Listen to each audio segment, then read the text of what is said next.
नमस्कार, times of Swaraj में आप सबों का स्वागत है और मैं हूं संतोष सिंह। और आज हम टाइम्स ऑफ स्वराज में चर्चा करने जा रहे हैं कि इस बार कानून का राज जो नीतीश कुमार का कभी कह सकते थे जुबान पर रहता था, उसको लेकर थोड़ा संवेदनशील दिख रहे हैं। एसपी की पोस्टिंग के बाद जो खबर आ रही है, हमें लगता है कि तमाम जिले के एसपी को सतर्क हो जाने की जरूरत है। सिंघम लौट रहा है। वाकई में पाला पड़ने वाला है। एडीजी हेडक्वार्टर पर जिस व्यक्ति की नाम की चर्चा हो रही है और उसकी वापसी की भी बात आ रही है, तो खेला हो गए। बड़े बड़े आईपीएस अधिकारियों का पसीना छूटेगा। जी हाँ, खबर आ रही है कि कुंदन कृष्णन बिहार लौट रहे हैं और जैसे ही गंगवार साहब डीजी बनेंगे, जाएंगे विजिलेंस में। विजिलेंस की भी कुर्सी बचाई जा रही है।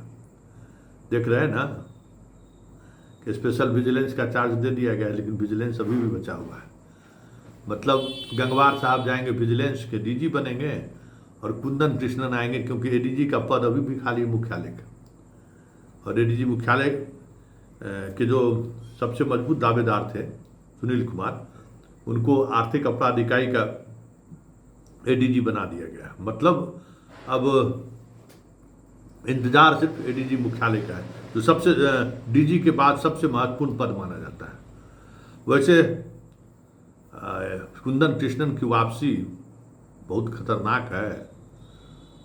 तमाम आईपीएस अधिकारी जो जिले में हैं, उनको संवाद का संप्रेषण का एक अनोखा अंदाज देखने को मिलेगा। सर सर सर, ये ठीक बात नहीं है।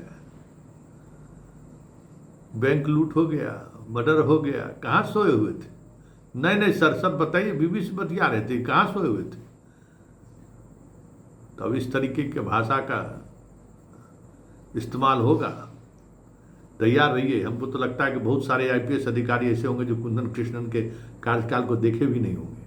कुंदन कृष्णन के बारे में जानकारी भी उन्हें नहीं होगा कि किस तरीके का अधिकारी है। हमको लगता है कि 10 के बाद जो आईपीएस अधिकारी आए होंगे कुछ दिन के लिए, जब गुप्तेश्वर पांडे थे डीजीपी, उस समय में कुछ दिनों के लिए एडीजी हेडक्वार्टर रहे कुंदन कृष्णन, तो उस दौरान जो भी फील्ड में रहे हों, वो भले कुंदन कृष्णन को देखे होंगे, उनके साथ काम किए होंगे। तो बाकी जितना अधिकारी, हमें नहीं लगता कि कुंदन कृष्णन सिर्फ किन्हीं का साग पापरा होगा। तो चलिए, टाइगर जिंदा है और लौट रहा है, तो अब से तैयार रहिए।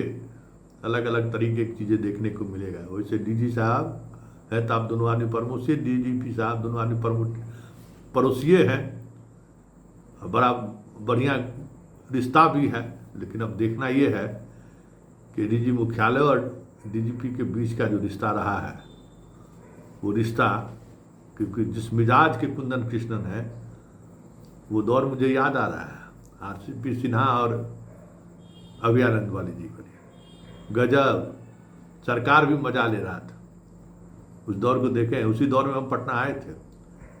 तो रिश्ता तो बेहतर है डीजीपी और कुंदन कृष्णन साहब के बीच, लेकिन देखिए, आइए आइए, स्वागत है आपके बिहार की धरती पर। हम लोग भी बहुत दिनों से कुंदन कृष्णन जी का वो जलवा नहीं देखे हैं। कुछ चीज़ें दिखाइए, और इस बार विशेष जिम्मेवारी के साथ आपकी बुलाहट हो रही है, तो आइए आइए, संभालिए संभालिए संभालिए। वो दौर पटना एसएसपी के रूप में हम लोग को याद है। एक बार जाते जाते बूढ़ा शेर को शानदार विदाई दे दीजिए। बहुत भरोसा किए हुए था भाई। पटना एसएसपी के रूप में कम बड़ी उपलब्धि रही है आपकी। भरोसा किया ना भाई। तब बुढ़ा शेर को ज़रूरत है अभी अपने लोगों का। आइए, स्वागत है। मतलब साफ है कि नीतीश कुमार इस बार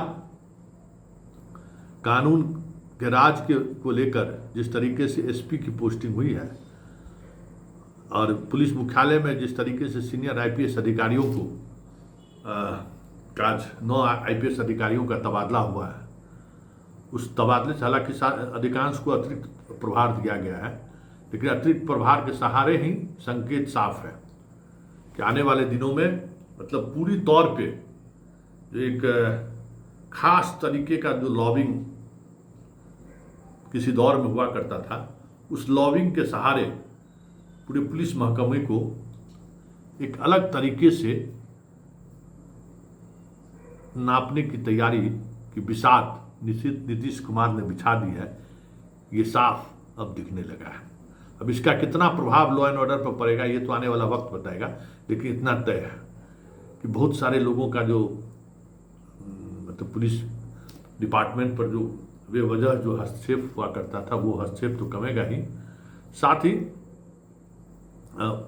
मुख्यालय का माहौल अगर बदलने में कुंदन कृष्णन कामयाब हो गए तो बेहतर अवसर तो है ही, लेकिन कुछ चीज़ें ऐसी हैं जो थोड़ा बैलेंस को गड़बड़ा लेते हैं। लेकिन चलिए, स्वागत है। अब देखना यह है कि आने वाले समय में अपराधियों के मनोबल पर कितना प्रभाव पड़ता है, क्योंकि कुंदन कृष्णन के आने का मतलब है अपराधियों के मनोबल पर भी प्रभाव पड़ेगा। उस दौर के जो अपराधी बच गए हैं वो आज के अपराधियों को तो नसीहत देंगे ही कि बाबू अब बिहार छोड़ दो।